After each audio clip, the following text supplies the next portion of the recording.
right, welcome everybody to Virtually Maker Fair. My name's Greg Herker, and I'm with the PHabLAB, and we also have our team from Inventor Cloud, and we're here to talk to educators about our virtual resource library and how we can help you educate students about STEM and STEM projects during this troubled time. So right now I want to introduce our team who will be talking to you today. First, Stephanie, tell us a little bit about yourself. Hi, everybody. My name is Stephanie Hine. I'm the Manager of Curriculum Development and Sales for Inventor Cloud at Palmer Hamilton. And my expertise really lies in STEM education and specifically 3D. I do project management for the PHabLAB division at Palmer Hamilton. I work with educators and students on how to implement their PHabLAB and integrate their PHabLAB into everyday learning, and I also support them with any kind of technical problems that they would have with their equipment, with 3D printers, CNC, and laser engravers. So that's what I do for PHabLAB. Thanks, James. I want to introduce Craig. I'm Craig Richards. I'm the Director of Technology assisting with the Inventor Cloud program, and I'm mainly involved with all these technology bits that you see in front of you.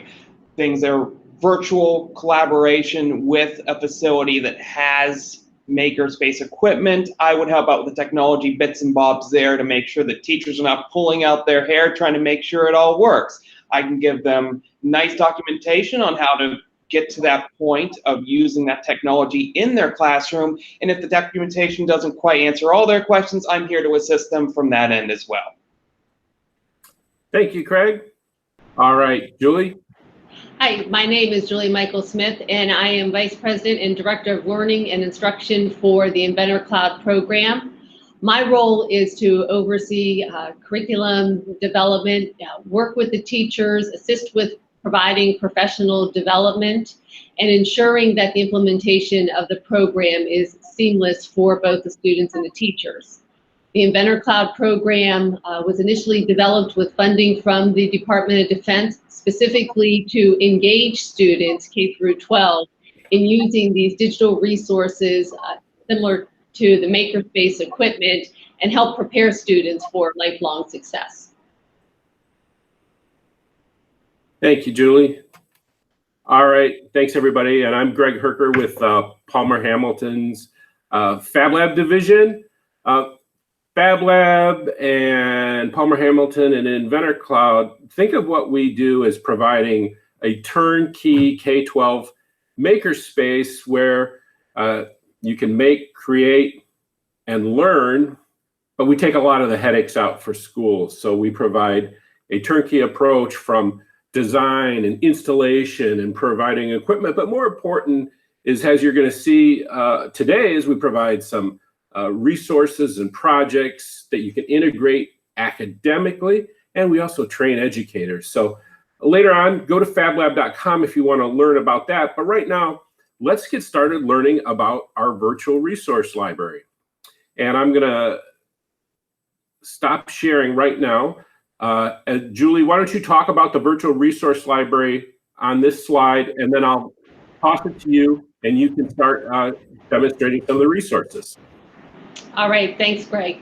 So when the COVID-19 pandemic struck this past spring, educators across the nation were challenged to immediately pivot to distance and online learning.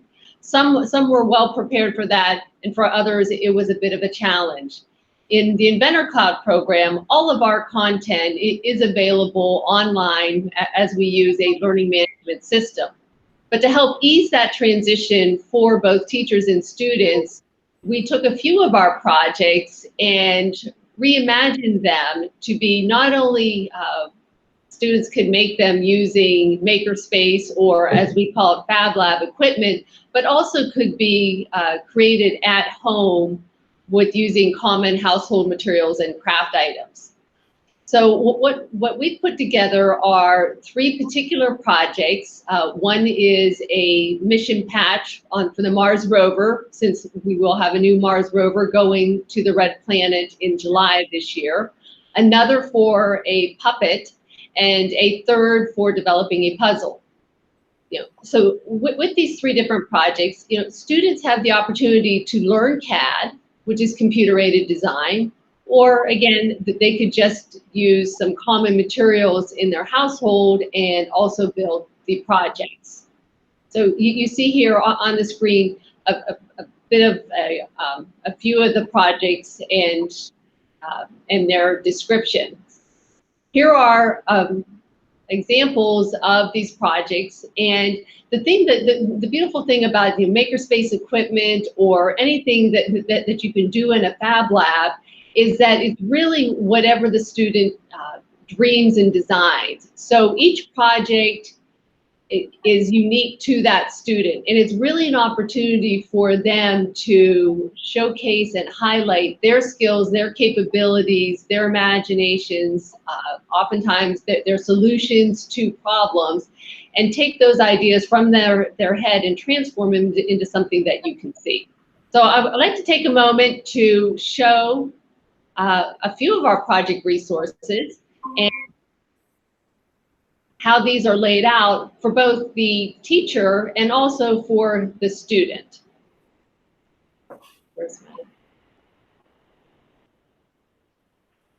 To ease the process, we put these resources in a Google Drive so that's easily accessible for the teacher. We created versions for both the teacher and the student. As we had just reviewed, we have a couple projects. We have 3, the Mars mission patch, a puppet program, and then a puzzle. We also provide some resources to assist the teachers in the implementation of the projects, as well as a quick start guide on how to use Google Hangouts. A nice introduction to 3D printing. This is a great resource, this PowerPoint presentation to provide some background to your students about 3D printing, which is fascinating to both young and old and students and educators. We also provide some other online STEM resources that we felt would be valuable to you as well. I'm just going to take a moment to show you a few of the resources so that you could see how each of these resources are laid out. Consistency, each project, each resource looks exactly the same. So there's no learning curve around each of the projects for the teacher and the student. This version here that I'm showing is the teacher version. There's a corollary for the students as well, which is very similar. It provides a lesson overview for the teacher, a short project description. The content for all these projects is very malleable. So it can be anywhere from 5th to 10th grade or 7th to 12th grade. So each lesson does identify the appropriate grade level. We make recommendations as to the course integration. At the estimated time, again, this is very malleable because teachers oftentimes have content that they can add to these lessons and augment these lessons and extend them to the time necessary. We provide a summary of the student materials that are needed so that the students are prepared, as well as information regarding other teacher resources that are available for the teacher. As Craig had mentioned, his primary role, as is James with the PHabLAB, is to provide technical support.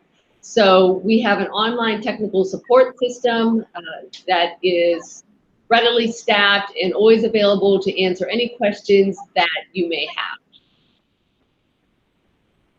For our lessons, we also did include some additional reading and writing assignments, just to have that continued emphasis on English and language arts through all of the projects. Even if the projects were focused on STEM or arts, we always want to reinforce those 21st century skills of communication, critical thinking, reflective thinking, and analyzing. And then as you see, a summary of the learning objectives. Now, many of you may know that, I mean, this is a very exciting year for NASA. There will be a new Mars rover going to the Red Planet in July. So this lesson is about the history of the Mars rover to this point, and then what are the goals and hopes for the rover that will be going to the planet in July. So you see, we have a lesson about the history and the different rovers that have landed on the Red Planet, and what the results were of those different expeditions, and a reflection question. We also like to incorporate articles and videos to help engage the students as well, and to help continue pique their curiosity. The next lesson is focused on the upcoming mission. So something that's really neat about NASA is that they have let students name the Mars rover. So every time there's a new rover, that they have a competition.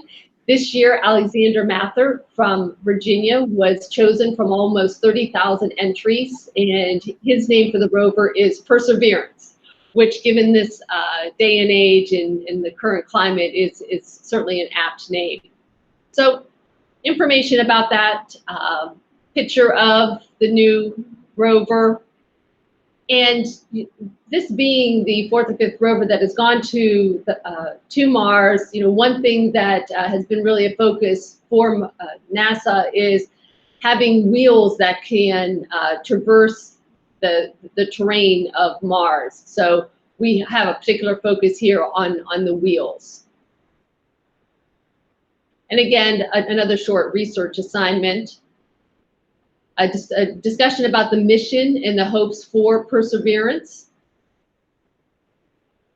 And here's just a picture of the different components of Perseverance. Now, NASA, of course, is very focused on team building, because everybody plays a very critical role in the success of a mission. So one key element is having a mission patch, which the entire team will wear during the course of the mission. And that can be, that's everybody from someone who's working in the control room to the astronaut to an engineer. Anybody who's involved with the mission does wear this patch. Here's a history about the patches. And as you can see, there have been many patches over the past 30-some years of NASA. Here are some interesting videos about the mission patches, and also some pictures. And Craig, if you have an opportunity, you might want to show a few of them. Yep. So here's just a picture of another close-up picture of a few of the patches. And this particular one are actually stickers of those patches, which the students will have an opportunity to actually make their own mission patch, and then can create something similar in terms of a button, a sticker, or even possibly a 3D printed replication of their mission patch.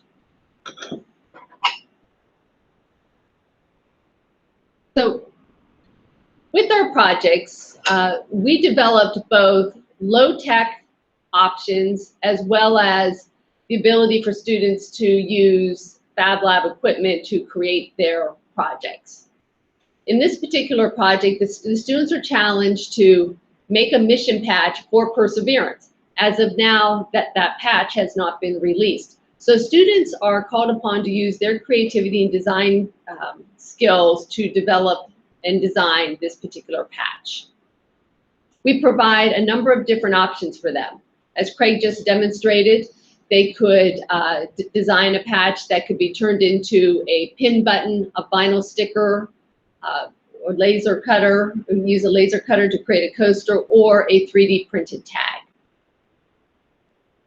With the no-tech, low-tech options, students are encouraged to use just common craft materials that they have available to them at their home. And so they can design these mission patches. take a picture of the mission patch and send it to the teacher, whether that's via email or by phone. Students also have the opportunity that they could use makerspace equipment to produce their mission patch. At the PHabLAB and with the support of the Inventor Cloud program, students and teachers have access to our digital fabrication equipment. We have 3D printers, laser cutters, vinyl printers. We have a machine that makes pin buttons. So even now in this time of when students aren't in school, we have teachers sending us their students' design files. We're able to produce their projects and then we return them back to the students. So oftentimes you think that you have to have access right there in your classroom, in your home to this equipment, but using the resources of digital fabrication and the fact that you can transfer files via internet, you can send your files simply to us and we can produce them and return them to you. It's an excellent option for students and for teachers who want to explore the use of using PHabLAB equipment, and that is just not a barrier. Accessibility is certainly something that we can provide. So in the lesson plan, it provides directions for both designing and creating a file that can be produced in the PHabLAB or that can just be made at home. To help both you and the students, we have Cad Tutorials. We design in 3 different CAD programs. We use Autodesk Fusion 360, which can be downloaded, Onshape and Tinkercad, both of which are cloud-based CAD programs. So a variety of CAD programs that can be used, and these very helpful video tutorials are excellent to help guide the students. Certainly being a video, it allows them to stop, go back, review, correct, and complete their projects.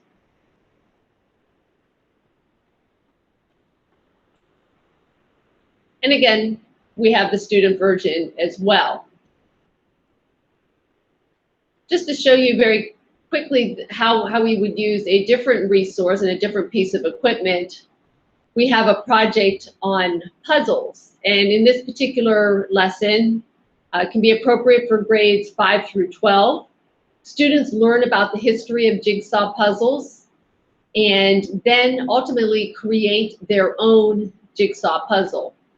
Again, that capstone project can be accomplished by using common materials and household goods at home, or they can create a file which they can send to the PHabLAB where the jigsaw puzzle can be produced and returned to the student. So the first lesson is about the history of jigsaw puzzles, and in fact they were called dissected maps, and the term jigsaw really didn't come into being until the early 1900s. Jigsaw puzzles originally were for the elite. They were very expensive forms of entertainment. And then interestingly, as manufacturing advanced, and particularly in the Depression, jigsaw puzzles became inexpensive forms of entertainment for individuals and were actually checked out by people, similar to you check out a book at a library, you could check out a jigsaw puzzle.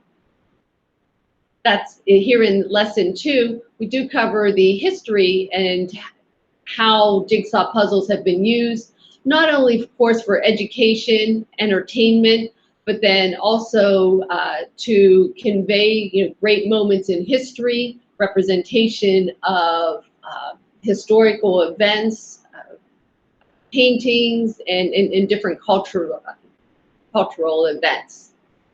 So we provide some different photos which students will ultimately choose one or more of these photos and do a reflection about what these different photos and the representative jigsaw puzzles would be able to convey and teach as an educational tool.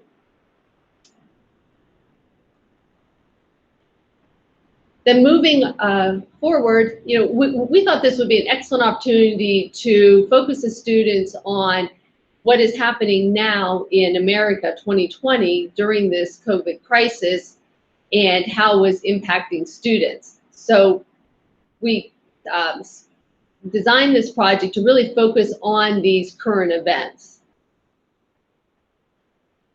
Again, providing a no-tech option, as well as the option to use a laser cutter.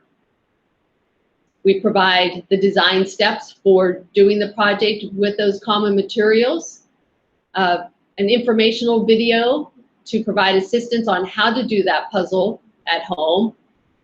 And then if it's achievable and the student can actually do this puzzle using a laser cutter. It's a very simple project. They simply take a photo, they can create a picture, they can use an app, PaintZ.app, which is a free program which we provide instruction on. Students can actually paint or draw their puzzle. And then they make a copy of the image. They divide that picture up, and as part of the educational experience, they have to interpret each section of that particular puzzle. Here are some examples of puzzles that have been done by students in our community. And as you can see, they're about 30 to 40 pieces long, and here's the puzzle, and then of course, so you know how to put it together, there's a picture of the completed image on the board as well. And there's a writing assignment also associated with this project. For the teacher, also of importance, we do have academic standards for all of our projects, and that is true for the entire portfolio of the Inventor Cloud. We have content that is for students from K through 12. It cuts across all disciplines. I know oftentimes people think of makerspace equipment and PHabLAB equipment as being specifically STEM, but it really can go completely across the curriculum. It can be used in English classes, foreign language, career and tech education. It's really very, very flexible. It's very malleable. And part of what we do to help teachers succeed is helping to identify projects that do support their learning objectives as well. You know, oftentimes teachers have great ideas for great projects and they just need assistance in how can I create this into a project that can be accomplished using PHabLAB style equipment. So again, all of our content, all of our projects align to Common Core state standards for both math and ELA, as well as next generation science standards. So that's a quick review of the resources, and certainly later in this presentation, we'll provide information on how you can review the entire portfolio at your leisure. Thank you, Julie, very much. That was, I'm excited about what we're doing with those, providing a resource for our schools. And also, what I find too is that we can present those as a way where students in a family can all work on the same project.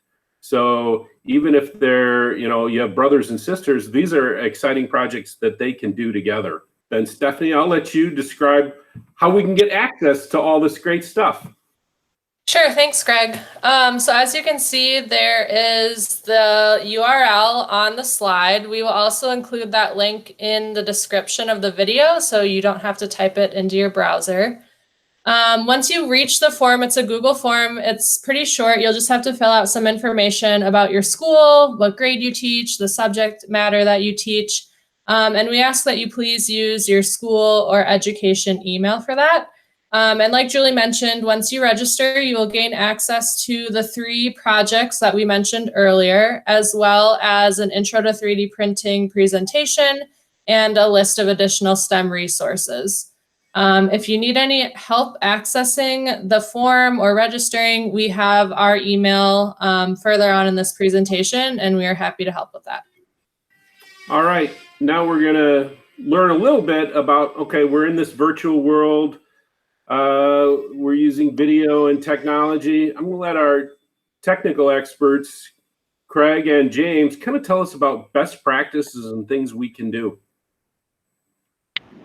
Thanks, Greg. So whenever we're talking about this nice virtual interaction experience, it's helpful to think of some things. It's easier, I guess, for teachers to teach to students that are physically there as opposed to students that are virtual. But still, it's a similar sort of concept, except the fact that you're usually talking to technology bits, and through those technology bits, talking to the students that are virtually attending. So one thing to think of is that you want to stick to a schedule. You want that sort of energy that an outline sort of presentation would provide. You don't want to have a script of words that you are reading in front of you, where if you forget something or you misread or a student has a question, that you're completely distracted and the presentation falls apart. You also don't want to just come onto the virtual session without any preparation or an outline of ideas you're going to be talking through, because then it seems like you're not prepared to the students, and the students will start not paying attention to the presentation. It's one of those things where you have to keep the students' attention, and to that regard, it also sometimes helps whenever the students are remotely attending that they're not certain if you're going to call a specific student out to ask them a question, to ask them what they think of a topic or an idea, especially if the students are not exactly certain which student you're going to call upon. You want to keep the students involved in your virtual session as if they're in the room with you, even though they're not physically here. And partially to that end as well, if the students were here in a room, I'd be talking louder. I would be talking to a room. You have to keep that same concept in mind when talking to a virtual session. Don't talk quietly as if you're talking directly to someone, but do talk as if you're talking to a room. That louder volume will definitely convey through the technology. Speaking of the technology, this is all new stuff for us. Using a camera to talk to someone is new. Using a conference microphone to talk to someone is new. And whenever you have to virtually teach, you might just grab a laptop from the closet or a laptop that your school gave you. You're quickly, frantically trying to set it up, hoping that things will work.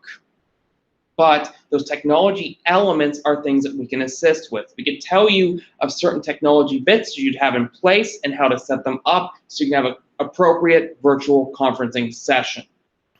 Important to that as well is that you usually go into a session after you prepare. And preparing is practicing. So if you want to, you can go ahead by yourself, making your entire family concerned, and you can go ahead and have a practice session with yourself, talking to a camera, showing your camera image on the screen so that you're aware what the camera is seeing, what's in the background, what your students will be seeing on the other end. And whenever you want to take that single practice experience and involve other people, we are here too. You can have a session with our staff and we can critique your presentation style so you can be appropriately prepared whenever you actually have students virtually attending. As you can tell, I talk a lot, and that's directly related to point 3. Kind of related to point 1 as well, is that you want to limit your video length and also text length. To a degree, what that means is the script that you're going through. I like to say use an outline. Don't say, oh, I got so focused on, let's say, point 2 that I've talked and now 25 minutes have passed. What's helpful on computers is that there's a little clock on the bottom right, kind of keep an idea of how long your presentation has been. You can get an idea of how quickly you have to move along. Kind of like in a classroom, you don't want to spend the entire period of instruction talking about one thing and then the bell rings and everyone has to go. Keep on task, keep on target, even though that is difficult now that we are involved with technology bits. Now, I know I'm stealing a little bit of James' thunder here, so I'll go ahead and turn it over to him. I was mainly talking about student interaction, and he can more elaborate on those details. James? Thanks, Craig. Right, so with your student interaction, to point 4, you want to stay connected with your students. Make it personal. You don't need to only reach out to them when you're going to be presenting to them through distance learning. Try to make it personal for them. Just like you lost your FaceTime with your students in school, they lost their FaceTime with you and their friends. So make it personal, talk with them about what's going on in their day-to-day, find out what's happening. That way you're engaging your students not just through learning, but through a personal interaction. Also, number 5, you want to ask for your students' feedback. The best people to ask is the audience that you're presenting to. They were there, they understand what was happening in the presentation itself. Ask your students how you did. Ask them if there was more things they wanted to see, if they wanted to ask questions, and you want to be able to get them one-on-one. They may not want to ask questions in a group setting. So if you can step aside and talk to them one-on-one through a phone call or another virtual meeting, it might make them more comfortable to open up to you. And then number 6, provide multiple options for assignments and participation. Not everyone learns the same. If a student has an idea for an assignment that correlates to what you're teaching, consider it. It might be something that they are able to learn on more effectively than the way that you had initially thought. Also consider recording the calls. If you can record a meeting that, or a virtual distance learning that a student could not attend, or they could not pay attention very well due to distractions in their environment, they may be able to listen to that recording at a later date. Or if they're doing the assignment, they might be able to reference that recording instead of just a one-time presentation. And the most important, number 7, is setting clear expectations. The students need to understand what their expectations are when they're coming to the virtual online environment. So if a student is to step into your classroom in the physical world, there are expectations that that student must remain silent, or they have to raise their hand if they want to be called upon. You need to set those same expectations into a virtual learning environment. So for a Google Meet, for example, a good expectation would be for all students to remain muted if they do not have a question. And if they do have a question, they can type into the chat and say, "Hi, Miss Smith, I have a question. I need to ask you what you were just presenting." That sets clear expectations for the students. It helps you manage your classroom more effectively. And also setting expectations about when to show up. Showing 5 minutes early is effective as well. So thanks, Greg. I'll turn it back over to you. Thanks, James. Thanks, Craig. Those are very helpful tips for us on how we can work through this time. Thanks, everybody, for presenting, and thank you, our audience, for your time. I hope this is helpful. There'll be some comments at the YouTube slide on how to access the virtual resources. If you need any assistance or help with anything, check us out at PHabLAB.com, and we'll get back to you. And you can email us at info@PHabLAB.com, and we'll be able to reply and hopefully be a resource for you. Best of luck, good luck, and you're going to do great.